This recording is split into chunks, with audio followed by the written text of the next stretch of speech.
Hallo, Hallo. schönen guten Tag. Wir sind's von Pitet Studio TV Ja. und jetzt wird's dunkel. Düster. Ja. Ganz übel. Ja. Dystopie. Genau. Ja. Warum eigentlich? Ja, also ich hatte so gedacht, ich hatte gestern so ein Gespräch mit 2 Damen aus Berlin. Das hat mich inspiriert, denn die machen in Duisburg eine sogenannte Klangzelle zum Thema Menschenrechte. Zu Duisburg fällt mir ein ganz blödes Wortspiel ein. Dystopie in Duisburg, was? Oh Gott, das ist so schlimm. Wie werde ich das wieder los, ey? Gar nicht. Gar nicht. Jetzt ist es drin im Kopf. Ja, und die Idee ist also mehrere Menschen, also das ist so eine Telefonzelle, man kann da reinkommen, dann gibt es unterschiedliche Wählscheiben und dann können Menschen da irgendwo anrufen und unterschiedliche Stimmen aus Duisburg und Umgebung hören zum Thema Menschenrechte. Und dann haben wir uns irgendwie über Spiele und Menschenrechte und Dystopien unterhalten. Wie macht man das eigentlich in einem Computerspiel? Und das fand ich so spannend. Da habe ich gedacht, darüber müssten wir eigentlich mal eine Folge machen. Die Frage ist nämlich, also manchmal, ihr kennt das, ist die reale Welt ja schon manchmal ganz schön grausam und Menschen sind gemein oder irgendwas läuft furchtbar schief und Leute sind wütend oder haben Angst. Und ja, welche Rolle spielt denn so ein Computerspiel? Ich habe zum Beispiel, ich spiele total gerne Horrorspiele und finde das total gut. Und ähnlich ist es auch mit anderen Spielen. Also wenn jetzt zum Beispiel eine Rollenspielwelt erschaffen wird, dann ist die meistens ja eigentlich gar nicht so schön. Ja, letztens hatten wir mal irgendwann die Frage, in welcher Welt würdet ihr denn wirklich gerne leben wollen oder was in der Art?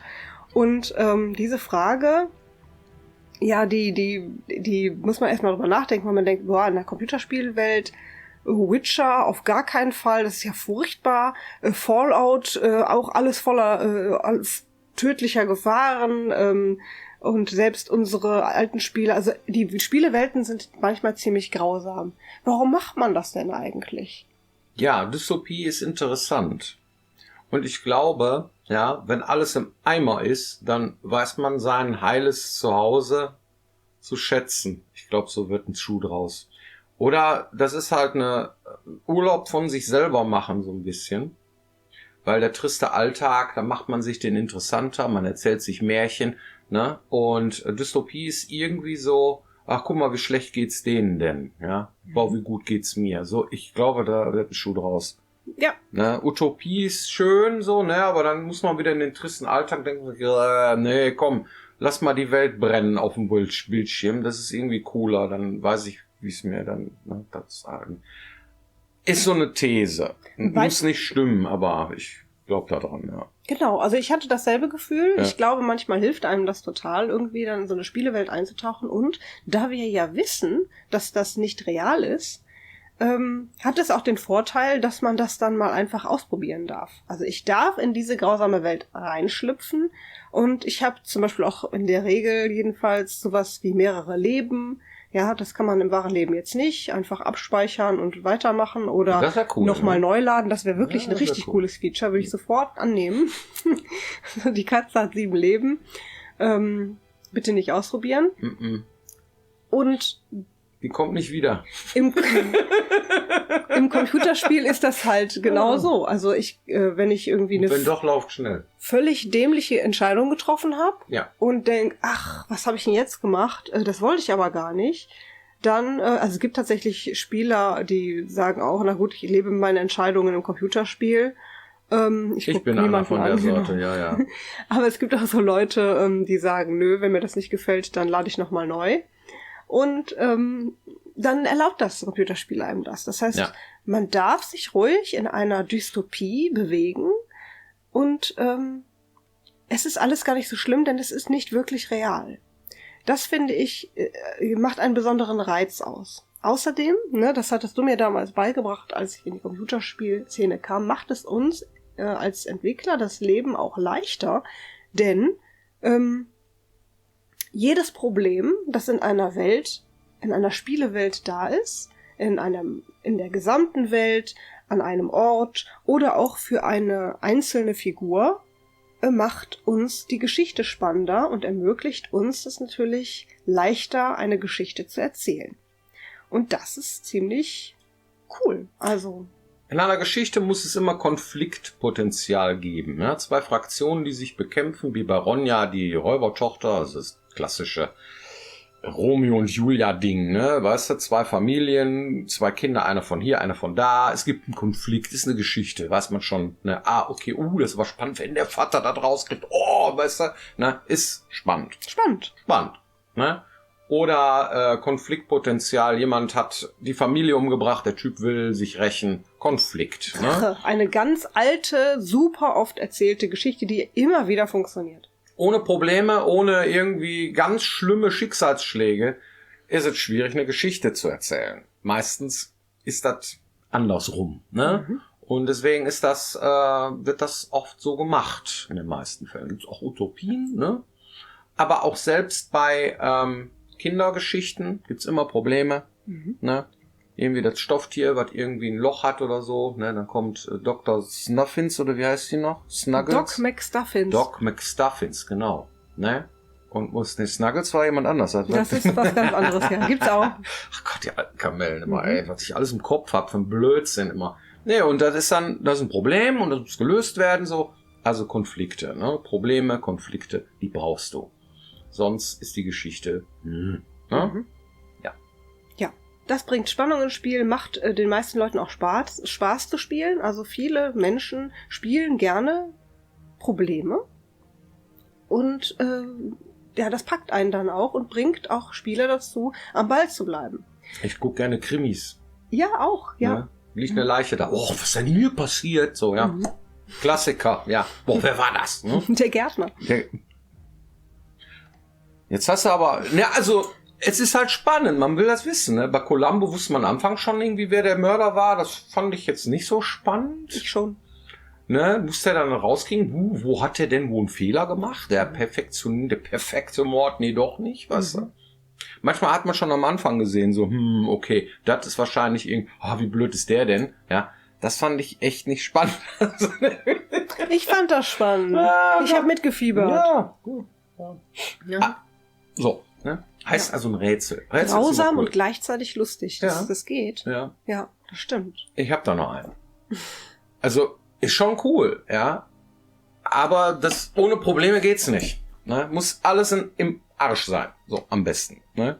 Und dann irgendwie am Ende doch nicht. Und dann wird's wieder besser. Ne? Dann am Ende. Das ist so eine Sache, die steckt so in uns drin. Das möchten wir gerne. Das ist auf jeden Fall die Art und Weise, wie wir gerne Spiele machen. Ja. Weil uns das sehr nahe ist. Weil wir selber gerne diese Spannung haben und Konflikte uns da einfach total entgegenkommen im Storytelling. Ja. Es gibt natürlich auch andere Alternativen. Zum Beispiel die sogenannten Cozy Games.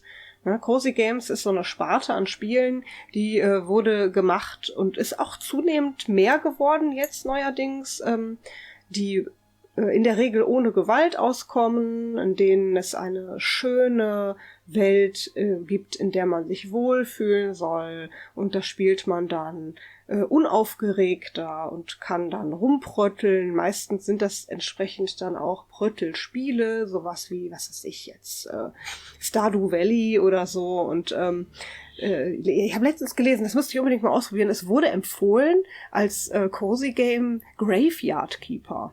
Das sah so cool aus, dass ich glaube, das muss ich mal austesten. Da musst du dich als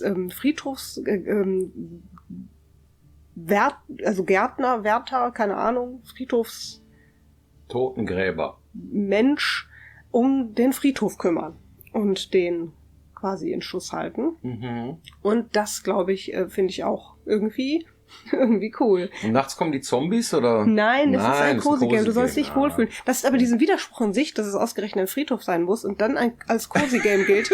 Das fand ich so interessant. Da dachte ich, wie geht das denn? Normalerweise sind diese Cozy Games so, dann ist das so alles so schöne, blumige Wiesen, wunderhübsch, die sind bunt, diese Spiele, oder so, keine Ahnung, hier My Animal oder so, wo du dann einfach deine Tierchen hast, die kannst du dann irgendwie kämmen und waschen und pflegen und alles sind total niedlich und alle sind total lieb und so. Das ist halt eine völlig ein völlig anderes Spielekonzept als das, was wir so machen.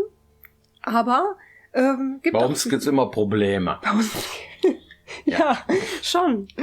Ist halt was anderes, ja. Jedem, wie er es mag. Und alles hat ja jetzt auch so seine... Ja, ich glaube, so Cozy Games irgendwie, wenn du jetzt irgendwie total gestresst bist, sowas vielleicht so auf dem Handy, finde ich gar nicht so schlecht.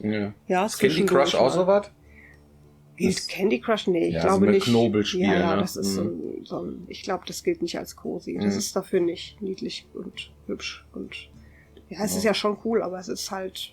Bonbons essen ist auch cool. Ja, aber ist was anderes. Ja, ist was anderes, aber ist auch schon sehr harmlos, ne? Ja. Weil Bonbons essen ist jetzt nicht so. Du kannst die reihenweise zum Explodieren bringen. Ah, gut. Oh, immerhin Wie das. brutal. Also, ne, ist Quatsch, ne? Also solche Spiele gibt's aber auch, die machen auch Spaß. Ja. Das sind Utopie-Dinger, ne? Also die gehen eher in die Richtung, ja, ist cool, bunt, clicky, bunti, ne? Ja, so, ne? Adventure sind auch oft so. Ne? Ja. Obwohl, da ist auch immer, ne, so Edna bricht aus oder was weiß ich hier, die Indiana Jones Dinge oder so, da ist dann auch schon immer sehr, ne, Dystopie dabei, immer Probleme und so, ne? Ja. Das geht eher so Richtung Storytelling und das ist dann meistens immer sehr düster. Hast du eine Community-Frage? Ja, ich habe auch eine Community-Frage. Und Das die ist Frage, schön. Dann teil sie uns doch mit. Wieso sind wir jetzt also albern? Ich weiß es auch nicht. Wahrscheinlich muss man eine Dystopie immer ausgleichen. Okay. Die Frage, die jemand gestellt hat, war: Wie lange habt ihr denn jetzt bis hierhin insgesamt an eurem Spiel gearbeitet? Boah. Würde mich mal interessieren. Was haben wir denn jetzt? Jetzt ist April, Mai haben wir jetzt. Mai.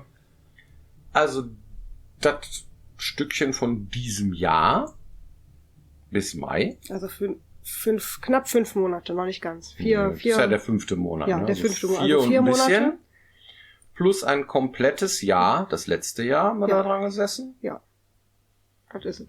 Und ja, ich glaube, man kann sagen, Anfang 2024 haben wir richtig angefangen. Ja, also ich würde sagen, das komplette letzte Jahr würde ich tatsächlich dazu zählen. Ja. Mit Design und allem, Idee entwickeln, Wiki machen, würde ich sagen 12 plus 4, 16 Monate, bisschen kaputte, sitzen wir jetzt da dran. Und wie lange müssen wir noch? Ja, man muss zu unserer Verteidigung sagen, wir haben in der Zeit ja auch die ganzen Systeme neu gemacht und gelernt. Deswegen waren wir mit diesem Projekt bestimmt ein bisschen langsamer, als wir es hätten sein können, wenn wir schon total eingearbeitet gewesen wären in Unreal und die Programme und die ganzen Sachen. Und wir mussten uns ja vieles neu machen, auch an Features und Rollenspielsystemen und so. Das ist zwar alles im Indie-Sektor angesiedelt, trotzdem muss man es irgendwie machen und programmieren. Ja. Und das kostet halt einfach auch Zeit. Außerdem mussten wir neu gründen und das kostete auch alles nochmal Zeit. Wir mussten einen Businessplan machen, das kostete auch Zeit. Und diese Sachen, die kommen einfach noch dazu, die wir das nächste Mal, wenn wir ein Spiel machen wollen, dann jetzt in der Form nicht nochmal von der Pike auf machen müssen. Und wir hoffen, das kommt uns entgegen und entspannt die Situation dann etwas. Also Feature Complete sind wir noch nicht. Das heißt, dass nicht alle Systeme schon fertig sind und dass man nur noch den Content bauen kann. Außerdem ist das sowieso immer eine Mischung, ne, aus Content bauen und die Features einbauen, also die Technik, wenn man so möchte, die Gameplay-Mechaniken. Ne? Und da muss ich jetzt noch ein bisschen ran, ne, bis man dann tatsächlich alle Features dann rund laufen und dann auch fehlerfrei, kommt dann später.